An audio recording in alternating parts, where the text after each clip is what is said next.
નમસ્કાર મંતવ્ય ન્યૂઝમાં આપનું સ્વાગત છે। ઇન્ડિયા એટ 9 સાથે હું છું હિનલ। જમ્મુ કાશ્મીરમાં વિધાનસભા ચૂંટણીની જાહેરાત બાદ રાજ્યમાં રાજકીય ગતિવિધિઓ તેજ થઈ ગઈ છે। વિધાનસભા ચૂંટણીની તૈયારીઓ વચ્ચે કોંગ્રેસના સાંસદ અને વિપક્ષ નેતા રાહુલ ગાંધી 2 દિવસીય જમ્મુ કાશ્મીરની મુલાકાતે પહોંચ્યા છે, તો કોંગ્રેસ અધ્યક્ષ મલ્લિકાર્જુન ખડગે પણ તેમની સાથે છે। રાહુલ ગાંધીએ કાર્યકર્તાઓને કહ્યું કે તેઓ જમ્મુ કાશ્મીરની સ્થિતિને ગંભીરતાથી લેશે અને પાર્ટી કાર્યકર્તાઓની મહેનત અને સન્માનની રક્ષા કરશે।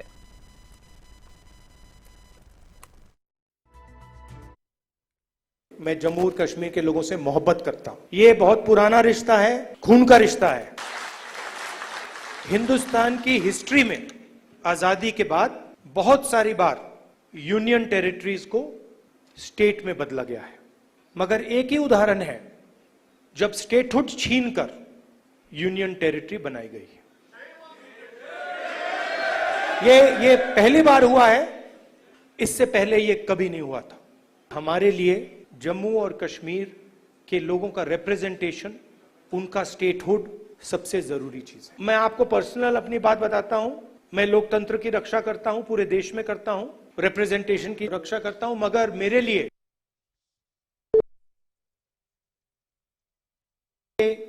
लोगों के दिल में दर्द है, दुख है, डर है, उसको मिटाना मेरा लक्ष्य है।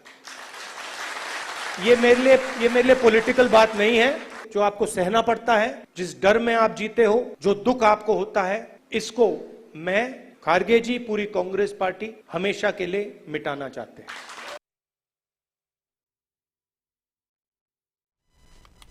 લોકસભા ચૂંટણી પત્યા પછી અનેક રાજ્યોમાં વિધાનસભાની ચૂંટણીનું રણસિંગો ફૂંકાયો છે અને જેમાં જમ્મુ કાશ્મીરમાં પણ ચૂંટણી યોજાવાની છે, જેને લઈને તમામ પક્ષો તનતોડ મહેનત કરી રહ્યા છે। પરંતુ ફારૂક અબ્દુલ્લાના પક્ષે કોંગ્રેસની ઉપાધિ વધારી નાખી છે, કારણ કે 90 બેઠકોમાંથી 45 બેઠક પર કોંગ્રેસને ચૂંટણી લડવી છે અને ત્યાં તે જીતનો દાવો પણ કરે છે।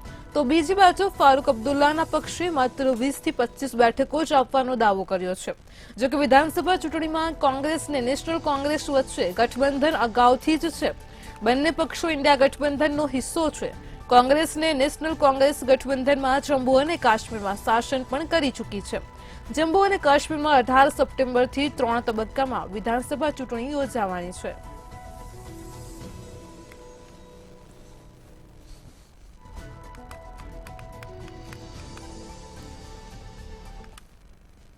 જમ્મુ કાશ્મીરમાં વિધાનસભાની ચૂંટણી પહેલા કોંગ્રેસ અને નેશનલ કોન્ફરન્સ વચ્ચે ગઠબંધન થયું છે। આગામી વિધાનસભાની ચૂંટણી બંને પક્ષો સાથે મળીને લડશે। નેશનલ કોન્ફરન્સના પ્રમુખ ફારૂક અબ્દુલ્લાએ રાહુલ ગાંધી સાથે મુલાકાત કર્યા બાદ કહ્યું હતું કે બેઠક ખૂબ જ સૌહાર્દપૂર્ણ વાતાવરણમાં યોજાઈ હતી। ગઠબંધન પાટા પર છે અને ભગવાનની કૃપાથી તે સારી રીતે આગળ વધશે।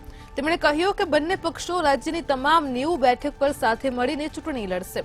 આજે રાત્રે સુધીમાં જ સીટો ફાઇનલ થઈ જશે। અમને આશા છે કે અમે ફરીથી સત્તામાં આવીશું। અમારા દરવાજા દરેક માટે ખુલ્લા છે। તો રાહુલ ગાંધીએ પણ કાર્યકર્તાઓને કહ્યું કે અમે લોકસભા ચૂંટણીમાં પીએમ મોદીનો વિશ્વાસ તોડ્યો છે। હવે તેમની છાતી 56 ઇંચની રહી નથી। તેઓ નમેલા ખભા સાથે ચાલે છે।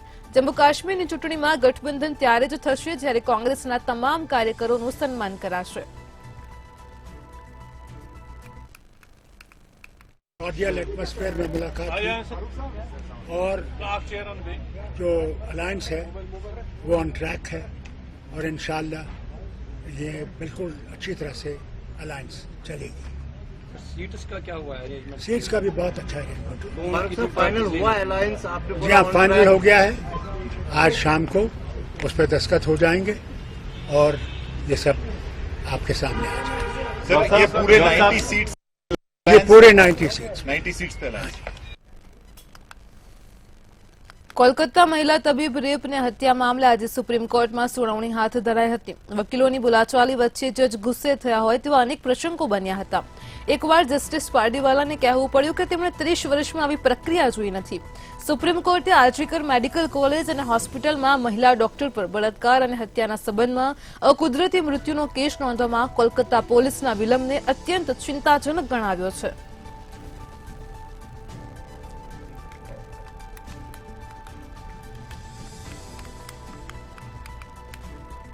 તો કોલકાતા કેસની સુનાવણી હાથ ધરાઈ હતી। પોલીસની આવી બેદરકારીને લઈને વિગતો સામે આવી છે. આ કેસમાં મહિલા એસીપી અધિકારીની ભૂમિકા પર શંકા પણ જઈ રહી છે. કોર્ટે પશ્ચિમ બંગાળ સરકાર પર સવાલો ઉઠાવ્યા છે. સુપ્રીમ કોર્ટે જણાવ્યું છે કે ડોક્ટરો માટે 48 કે 36 કલાકની ડ્યુટીને લઈને વિગતો સામે આવી છે. એફઆઈઆર 14 કલાક મોડી કેમ દાખલ કરાઈ તે પણ એક સવાલ ઉભો થયો છે. તો કોલકાતા રેપ ને હત્યા કેસને મામલે સમાચાર છે. પ્રિન્સિપાલે સીધા જ કોલેજમાં આવીને એફઆઈઆર નોંધાવી જોઈતી હતી, જે વિગતો પ્રાપ્ત થઈ છે. સુપ્રીમ કોર્ટમાં આજ રોજ આ કેસની સુનાવણી હાથ ધરાઈ હતી. કોર્ટે પશ્ચિમ બંગાળ સરકાર પર સવાલ ઉઠાવ્યા છે. આ સમગ્ર મામલે કોલેજના પ્રિન્સિપલ કોને બચાવી રહ્યા છે તે પણ એક સવાલ ઉભો થઈ રહ્યો છે. 30 વર્ષમાં પોલીસને આવી બેદરકારી જોઈ નથી તેવું સુપ્રીમ કોર્ટે જણાવ્યું છે.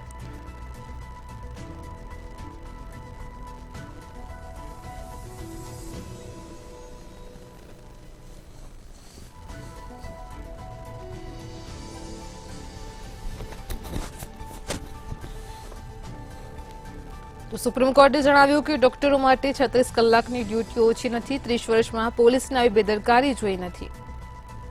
આ કુદરતી મૃત્યુનો રિપોર્ટ જોઈને જ ચિંતાજનક વાંધો ઉઠાવવામાં આવ્યો છે. પોલીસને આવી છેલ્લા 30 વર્ષમાં બેદરકારી જોવામાં નથી આવી તેવું સુપ્રીમ કોર્ટે જણાવ્યું છે. કોર્ટે પશ્ચિમ બંગાળ સરકાર પર પણ અનેક સવાલો ઉઠાવ્યા છે. આ કેસમાં મહિલા એસીપી અધિકારીની ભૂમિકા પર શંકા જઈ રહી છે. તો 30 વર્ષમાં પોલીસને આવી બેદરકારી જોઈ નથી. એફઆઈઆર 14 કલાક મોડી કેમ દાખલ કરાઈ તે પણ એક સવાલ ઉભો થયો છે. તો સુપ્રીમ કોર્ટમાં આજ રોજ કોલકાતા બળાત્કાર હત્યા કેસની સુનાવણી હાથ ધરાઈ હતી.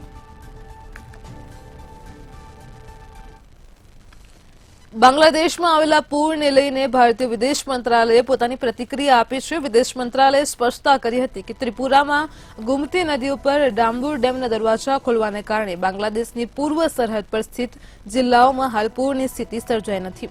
અમે નિર્દેશ કરવા માંગીએ છીએ કે ભારતને બાંગ્લાદેશમાંથી વહેતી ગુમતી નદીના કેચમેન્ટ વિસ્તારોમાં આ વર્ષે છેલ્લા કેટલાક દિવસોમાં સૌથી વધુ વરસાદ પડ્યો છે. અને તેમાં એ પણ ઉલ્લેખ કરવામાં આવ્યો છે કે બાંગ્લાદેશમાં પૂર મુખ્યત્વે ડેમની નીચે આવેલા મોટા ગ્રહણ વિસ્તારોના પાણીને કારણે થાય છે. ડામ્બુર ડેમ સરહદથી દૂર સ્થિત છે. બાંગ્લાદેશથી 120 કિલોમીટર ઉપરની તરફ તે ઓછી ઊંચાઈ પર ડેમ આવેલો છે અને જે વીજળી ઉત્પન્ન કરે છે અને ગ્રીડમાં ફીડ કરે છે, જેમાંથી બાંગ્લાદેશ પણ ત્રિપુરામાંથી 40 મેગાવોટ વીજળીને ખેંચે છે.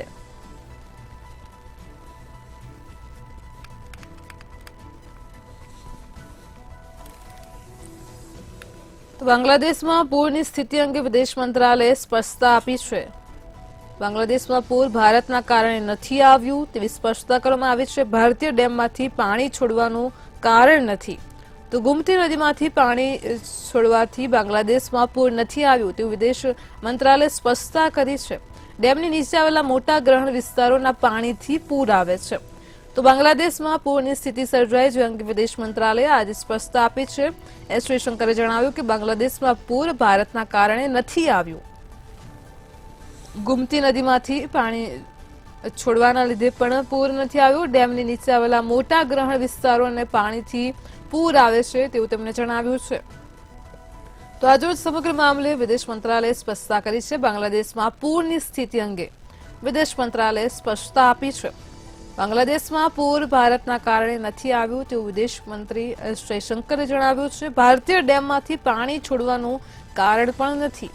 તો ગુમતી નદીમાંથી પાણી છોડવાથી બાંગ્લાદેશમાં પૂર પણ નથી આવ્યું વગેરે જે સ્પષ્ટતા આજરોજ વિદેશ મંત્રી એસ જયશંકરે કરી છે.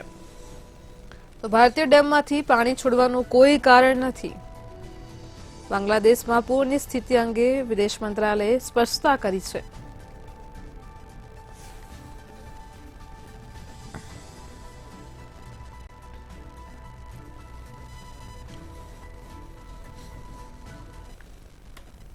ઉત્તર પ્રદેશના અયોધ્યામાં બળાત્કારના આરોપીના શોપિંગ કોમ્પ્લેક્સ પર બુલડોઝર ફરી વળ્યું છે. સગીર બળાત્કાર આરોપી સમાજવાદી પાર્ટીના નેતા મોઈદ ખાનના કોમ્પ્લેક્સ પર બુલડોઝર દોડ્યું છે. 2 માળનું સંકુલ 4000 ચોરસ ફૂટમાં બનેલું છે. અયોધ્યાની સાથે જ કન્નૌજમાં પણ બળાત્કારના આરોપી સમાજવાદી પાર્ટી નેતાની ઇમારત પર બુલડોઝર દોડાવવામાં આવ્યું હતું. કોમ્પ્લેક્સને તોડવા માટે પીએસી અને ફાયર બ્રિગેડની ટીમો અયોધ્યા ખાતે પહોંચી ગઈ હતી. એસડીએમના આદેશના 1 દિવસ પહેલા જ બિલ્ડિંગમાં ચાલતી પીએનબી બેંકને શિફ્ટ કરવામાં આવી હતી.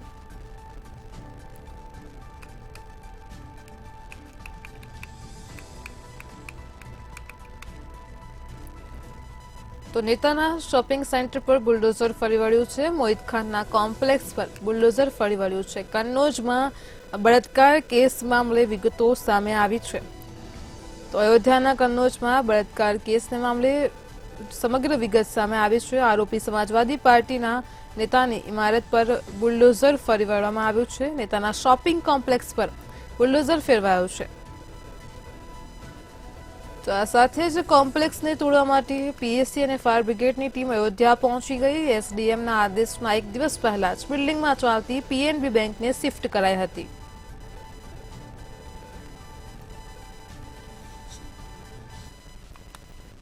ઓડિશામાં વહેલી સવારે જ ગમખ્વાર અકસ્માત સર્જાયો હતો. બ્રહ્મપુરના સમરઝોલા ચોક પાસે અકસ્માતની ઘટનામાં 4 લોકોના મોત નીપજ્યા હતા, જેમાં સમરઝોલા ચોક પાસે બસ અને ગેસ ટેન્કર વચ્ચે અથડામણ થઈ હતી. ત્યારે આ ઘટનામાં 4 લોકોના મોત અને 20 લોકો ગંભીર રીતે ઘાયલ થયા હતા. હાલ ઘાયલ લોકોને સારવાર હેઠળ હોસ્પિટલ ખસેડાયા છે. તો અકસ્માતની ઘટના પ્રકાશમાં આવી છે. સમગ્ર મામલો સામે આવ્યો છે. આ જ ઘટના છે સમરઝોલા ચોક ખાતેની, જેમાં 4 લોકોના મોત નીપજ્યા હતા. તો આજરોજ બ્રહ્મપુરના સમરઝોલા ચોક પાસે અકસ્માત સર્જાયો હતો. સવારે ગમખ્વાર અકસ્માત સર્જાયો હતો. ઓડિશાની ઘટના સામે આવી છે. સમરઝોલા ચોક પાસે બસ ને ગેસ ટેન્કર વચ્ચે અથડામણ થઈ હતી. આ ઘટનામાં 4 લોકોના મોત નીપજ્યા છે અને 20 લોકો ગંભીર રીતે ઘાયલ થયા છે. હાલ તમામ ઘાયલ લોકોને સારવાર હેઠળ હોસ્પિટલ ખસેડાયા છે.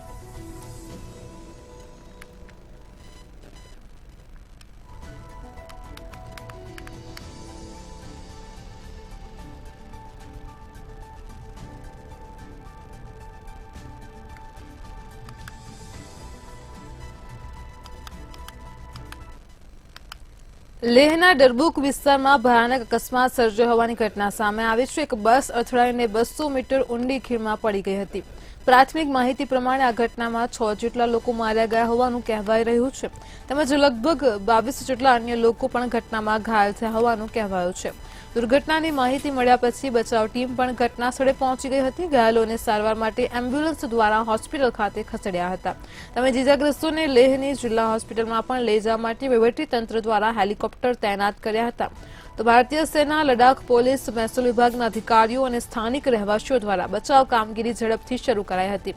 જેમણે સાથે મળીને ઘાયલોને આરોગ્ય સુવિધાઓ સુધી પહોંચાડવા માટે પણ મદદ કરી હતી.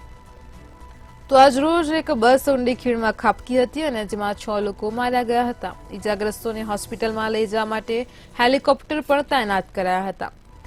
તો લેહના દરબુક વિસ્તારની ઘટના પ્રકાશમાં આવી છે. દરબુક વિસ્તારમાં એક ભયાનક અકસ્માત સર્જાયો હતો અને જેમાં તમામને ઇજાગ્રસ્તોને એમ્બ્યુલન્સ દ્વારા હોસ્પિટલ ખાતે ખસેડવામાં આવ્યા હતા. તો લેહના ડરબુક વિસ્તારમાં એક ભયાનક અકસ્માત સર્જાયો હતો. ઇજાગ્રસ્તોને હોસ્પિટલમાં લઈ જવા માટે હેલિકોપ્ટર તૈનાત કર્યા હતા. 200 મીટર ઊંડી ખીણમાં આ બસ ખાબકી હતી અને તેમાં સ્થાનિક રહેવાસીઓ પણ બચાવ કામગીરીમાં જોડાયા હતા.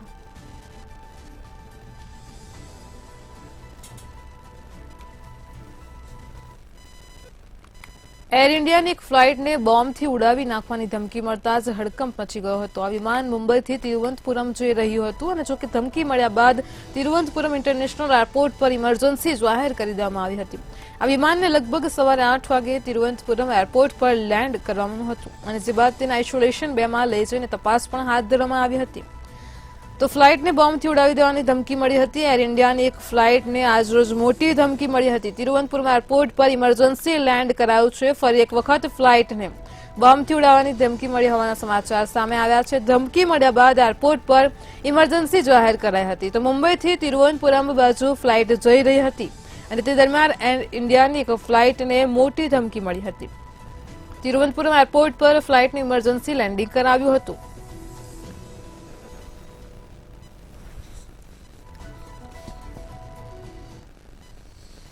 ઉત્તર પ્રદેશમાં 69,000 શિક્ષકોની ભરતી અંગે હાઈકોર્ટના આદેશ બાદ હજારો શિક્ષકોનું ભવિષ્ય અટવાઈ ગયું છે. કોર્ટે 3 મહિનામાં જ નવી મેરિટ યાદી તૈયાર કરવાનો આદેશ આપ્યો છે અને જે બાદ અનેક પ્રકારની અટકળો લગાવવામાં આવી છે. આ દરમિયાન ઓબીસી કેટેગરીના ઉમેદવારોએ સુપ્રીમ કોર્ટમાં ચેતવણી આપી છે. જેમાં બિન અનામત વર્ગના ઉમેદવારો સુપ્રીમ કોર્ટમાં જાય તો ઓબીસી કેટેગરીના ઉમેદવારોએ તેમનો પક્ષ સાંભળવા માટે આ ચેતવણી દાખલ કરી છે. તો તો ભરતી મામલે અનેક પ્રકારની અટકળો લગાવવામાં આવી છે. શિક્ષકોનું ભવિષ્ય અટવાયું છે. ઉત્તર પ્રદેશમાં 69,000 શિક્ષકોની ભરતીનો મામલો પ્રકાશમાં આવ્યો છે. કોર્ટનો 3 મહિનામાં જ નવી મેરિટ તૈયાર કરવાનો આદેશ છે. ભરતી મામલે અનેક પ્રકારની અટકળો લગાવવામાં આવી છે. તો ઓબીસી કેટેગરીના ઉમેદવારોએ એસસીમાં ચેતવણી આપી દીધી છે. હાલ અત્યારે શિક્ષકોનું ભાવિ અટવાયું હોય તેની વિગતો સામે આવી છે. ઉત્તર પ્રદેશની ઘટના છે. 69,000 શિક્ષકોની ભરતીનો મામલો સામે આવ્યો છે.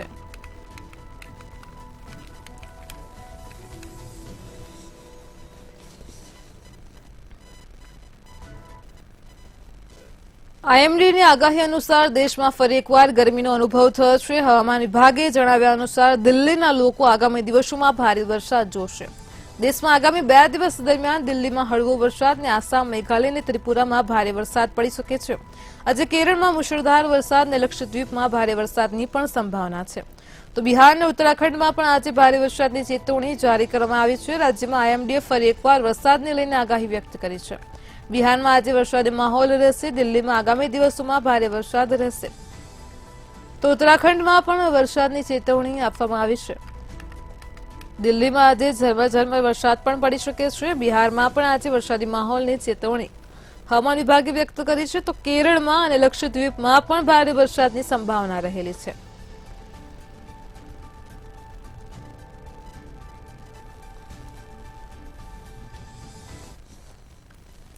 જાણીતા અભિનેતા વિજય થલાપતિએ તેમની પાર્ટી તમિલગાંવ વેત્રી કઝમગના ધ્વજ અને પ્રતીકનું અનાવરણ કર્યું હતું. ટીવીકેના ધ્વજ અને ચૂંટણી ચિહ્નના અનાવરણ સમયે વિજયના પિતા અને માતા પણ પાર્ટી કાર્યાલયમાં હાજર હતા. આ દરમિયાન પાર્ટીના ધ્વજનું અનાવરણ કરતા પહેલા અભિનેતામાંથી રાજકારણી બનેલા વિજયે શપથ વાંચી સંભળાવ્યા હતા. આ સાથે આગામી દિવસમાં પણ પાર્ટી તેમની પ્રથમ સ્ટેટ કોન્ફરન્સનું આયોજન કરવાની છે. આ સાથે જ તમિલનાડુના વિકાસ માટે કામ કરવાની વિજયે વાત કરી છે. વિજય થલાપતિ રાજનીતિમાં ઉતર્યા છે. તમિલનાડુમાં વધુ એક પાર્ટીનો ઉદય થયો છે. તો તમિલગાંવ વેત્રી કઝમગના ધ્વજ પ્રતીકનું આજરોજ અનાવરણ કરવામાં આવ્યું છે.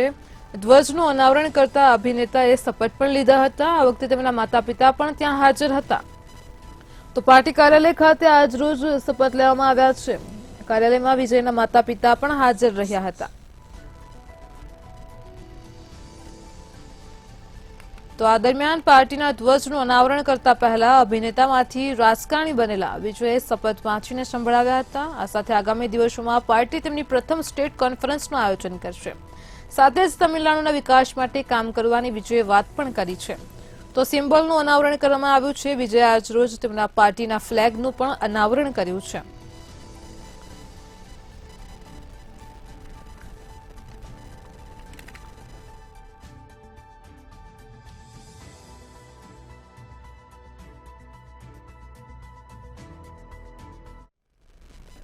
પોંડિચેરીના ઉપરાજ્યમંત્રીએ ખાસ કરીને મુખ્યમંત્રી સાથે શુભેચ્છા મુલાકાત કરી છે. જે સમાચાર સામે આવ્યા છે. પોંડિચેરીના ઉપરાજ્યપાલે મુખ્યમંત્રી સાથે આજરોજ શુભેચ્છા મુલાકાત કરી હતી. કે કૈલાશનાથને મુખ્યમંત્રી ભૂપેન્દ્ર પટેલ સાથે મુલાકાત કરી હતી. તો મુખ્યમંત્રીએ કે કૈલાસનાથનને શુભકામનાઓ પણ પાઠવી છે. પોંડિચેરીના ઉપરાજ્યપાલે મુખ્યમંત્રી સાથે શુભેચ્છા મુલાકાત કરી હતી. ઉપરાજ્યપાલ તરીકે કે કૈલાસનાથન પ્રથમવાર ગુજરાતની મુલાકાતે આવ્યા છે. તો મુખ્યમંત્રીએ કે કૈલાસનાથનને શુભકામનાઓ પણ પાઠવી છે. કે કૈલાસનાથને મુખ્યમંત્રી ભૂપેન્દ્ર પટેલ સાથે શુભેચ્છા મુલાકાત કરી હતી. પોંડિચેરીના ઉપરાજ્યપાલ મુખ્યમંત્રી સાથે શુભેચ્છા મુલાકાત કરવા માટે પ્રથમવાર ગુજરાત આવી પહોંચ્યા છે. તો મુખ્યમંત્રીએ કે કૈલાસનાથનને શુભકામનાઓ પણ પાઠવી હતી. કે કૈલાસનાથને મુખ્યમંત્રી ભૂપેન્દ્ર પટેલ સાથે આજરોજ શુભેચ્છા મુલાકાત કરી હતી.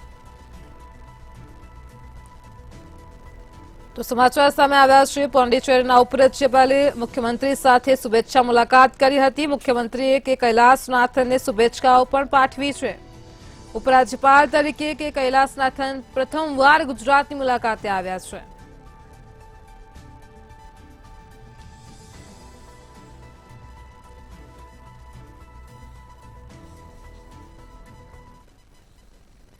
અમદાવાદના માધુપુરામાંથી એક ઇસમ ડ્રગ્સ સાથે ઝડપાયો છે. અમદાવાદથી કિસ્સો પ્રકાશમાં આવી રહ્યો છે. માધુપુરામાંથી એક ઇસમ ડ્રગ્સ સાથે ઝડપાયો છે.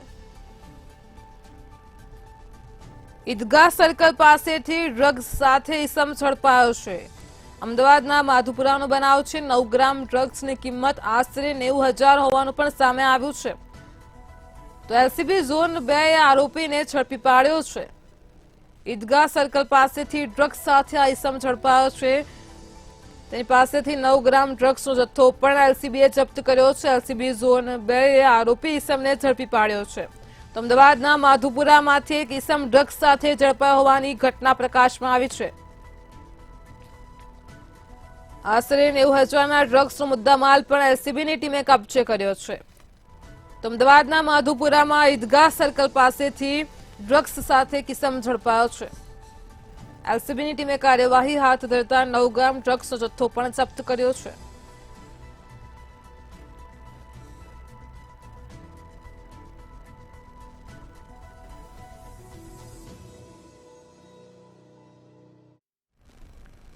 છોટાઉદેપુરમાં કોલકાતા જેવી ઘટના બનતા રહી ગઈ છે. જે વિગતો પ્રાપ્ત થઈ રહી છે છોટાઉદેપુરથી. છોટાઉદેપુર જિલ્લામાં આજ રોજ કોલકાતા જેવી ઘટના બનવા જતી હતી, પરંતુ તે બચી ગઈ છે. પ્રાથમિક આરોગ્ય કેન્દ્રની નર્સ સાથે છેડતીની ઘટના બની હતી. તો દવાખાનામાં નરાધમે નર્સને પકડી લીધી હતી. તો દવાખાનામાં જ ઘટના બની છે. નર્સે બચાવમાં ધક્કો મારીને પોતાનો બચાવ કર્યો હતો. છોટાઉદેપુરમાં આજ રોજ કોલકાતા જેવી ઘટના બનતા રહી ગઈ છે. નર્સે જગદીશ રાઠવા સામે પોલીસ ફરિયાદ નોંધાવી છે. નરાધમે નર્સ સાથે હડપલા કર્યા હતા. દવાખાનામાં જ તેને બાથમાં લઈને પકડી લીધી હતી. નર્સે પોતાના બચાવમાં નરાધમને ધક્કો માર્યો હતો. તો દવાખાનાની પાછળ જ રહે છે જગદીશ રાઠવા. જગદીશ રાઠવાને પોલીસે ઝડપી પાડ્યો છે. આરોપીએ નર્સ સામે અભદ્ર વર્તન પણ કર્યું હતું.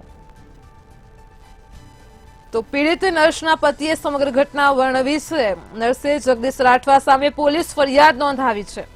તો છોટાઉદેપુર જિલ્લામાં આજરોજ કોલકાતા જેવી ઘટના બનતા રહી ગઈ છે. પ્રાથમિક આરોગ્ય કેન્દ્રની નર્સ સાથે છેડતીની ઘટના બની છે. તો હજુ પણ ગુજરાતમાં ડોક્ટરો સુરક્ષિત નથી તેવી ઘટના સામે આવી રહી છે. ડોક્ટરોની સુરક્ષાને લઈને સવાલ ઉભા થઈ રહ્યા છે. દવાખાનામાં જ નરાધમે અભદ્ર વર્તન કર્યું હતું. નર્સે પોતાના બચાવમાં નરાધમને ધક્કો માર્યો હતો. પીડિત નર્સના પતિએ સમગ્ર ઘટના વર્ણવી છે. તો જગદીશ રાઠવાને પોલીસે ઝડપી પાડ્યો છે. દવાખાનાની પાછળના જ વિસ્તારમાં નરાધમ રહેતો હોવાનું સામે આવ્યું છે. નર્સે જગદીશ રાઠવા સામે પોલીસ ફરિયાદ નોંધાવી છે.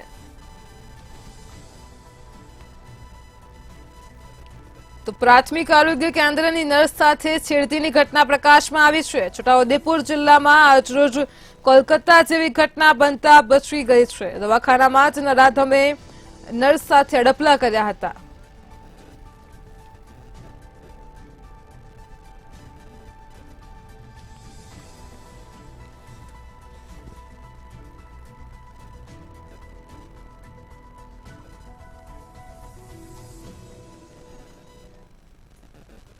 સાબરકાંઠામાં ગેરકાયદેસર બંધારણો ઉપર તંત્રે આજરોજ બુલડોઝર ફેરવ્યું હતું. સમાચાર સામે આવ્યા છે સાબરકાંઠામાં આજરોજ ગેરકાયદેસર દબાણો ઉપર તંત્રએ કાર્યવાહી હાથ ધરતા બુલડોઝર ફેરવ્યું હતું. વડાલીમાં ફરી એકવાર તંત્ર દ્વારા દબાણો દૂર કરાયા છે. તો જાહેર માર્ગો ઉપર દબાણો વધતા જ તંત્રએ કામગીરી હાથ ધરી હતી. ગેરકાયદેસર દબાણો દૂર કરવામાં આવ્યા છે. દબાણો દૂર કરવાની કામગીરી હાથ ધરાઈ હતી. પ્રાથમિક શાળા, દવાખાના સહિતના દબાણો દૂર કરાયા છે. તો સાબરકાંઠામાં વડાલી પંથકમાં ફરી એકવાર તંત્ર દ્વારા દબાણો દૂર કરાયા છે. ગેરકાયદેસર દબાણો પર તંત્રે બુલડોઝર ફેરવ્યું હતું. જાહેર માર્ગો ઉપર દબાણો વધી જતા જ તંત્રએ કામગીરી હાથ ધરી હતી. પ્રાથમિક શાળા, દવાખાના સહિતના દબાણો દૂર કરાયા છે. તો આજરોજ સાબરકાંઠામાં ગેરકાયદેસર દબાણો દૂર કરાયા છે. જાહેર માર્ગો ઉપર દબાણો વધી જતા જ તંત્ર એલર્ટ થઈને કામગીરી હાથ ધરી હતી. વડાલીમાં ફરી એકવાર તંત્ર દ્વારા દબાણો દૂર કરાયા છે.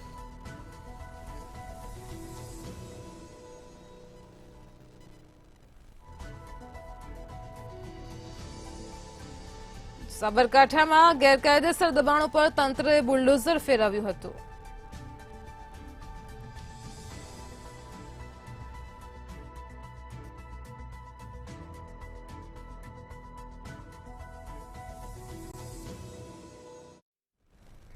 બનાસકાંઠામાં આજરોજ અકસ્માતની ઘટના બની હતી. બનાસકાંઠા ખાતે અકસ્માત સર્જાયો હતો, જે અંગે બાઇક ચાલકે રાહદારીને અડફેટે લેતા જ તેનું મોત થયું હતું.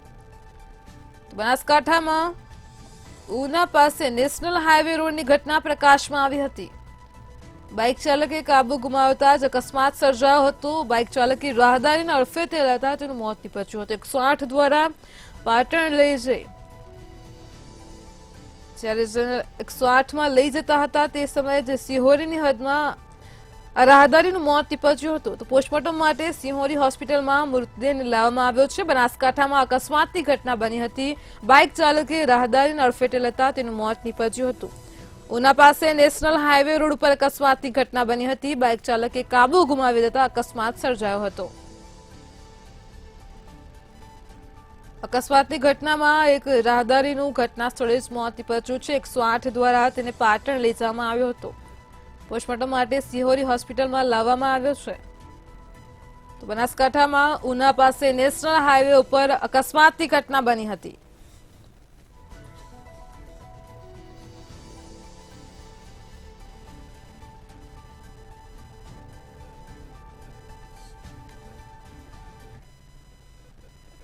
ઇન્ડિયા એટ 9 માં હાલ આટલું જ. મંતવ્ય ન્યૂઝ પર આગળ નિહાળો મારો અવાજ. નમસ્કાર.